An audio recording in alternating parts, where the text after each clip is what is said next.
তা তোমাদের একটা গল্প কই, ঠিক আছে? গল্পটা হলো কি রকম, তা তোমার আমি কাজ করেছি, হ্যাঁ, কাজ করার সময় এখন আমি গেলাম জয়পুরা। জয়পুরা কাজ করেছি, কাজ করতে করতে এখন মদন বললো প্রেগনেন্ট, হ্যাঁ, প্রেগনেন্ট হওয়ার পরে কি হলো, এখন মনে করো যে বাড়িতে হচ্ছে দাওয়াত, বাড়ির দাওয়াত কেড়ে বাড়ির দাওয়াত, এখন বাড়িতে যাওয়াই লাগবে। বাড়ির দাওয়াত গেলাম, যা দেখি খাসি মুরগি এগুলো আমার মহাজন করছে যে চলো বিটু সাহেব বাজার করে দাও। মহাজন বাজার করে দাও, আজকে আপনি বাচ্চা অনুষ্ঠান কি সুন্দর, ভাবি প্রেগনেন্ট, হ্যাঁ, বাচ্চা কাচ্চা হবি, মানুষজন আসছে, আরে কত সুন্দর ফিলিং। তারপরে গেলাম বাজার করে গেলাম, যায়া এখন মনে হয় খাসি নিলাম, পকড়ি নিলাম, তারপরে ওরা তো হিন্দু মানুষ ওইটা কিছু খায় না। এখন গেলাম যা করছি মদন দেন, বাজার তো হলোই, এখন বাড়ির দিক চলে যাই, ওইটা হাউস করে যাই।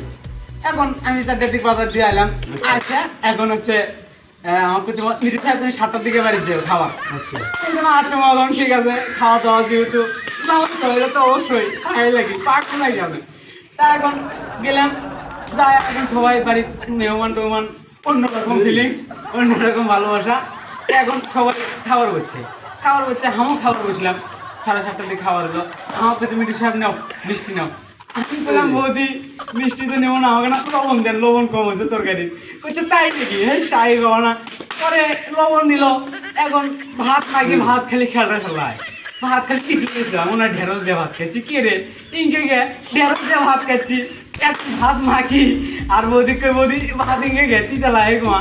তা এখন করছে যে তিতা লাগে মানে ভালো করে দেখো, ভাত দিছি মুগত দেখি তিতা, কাঁচি লবণ দিছে সার্ফ এক্সেল, বুঝছো।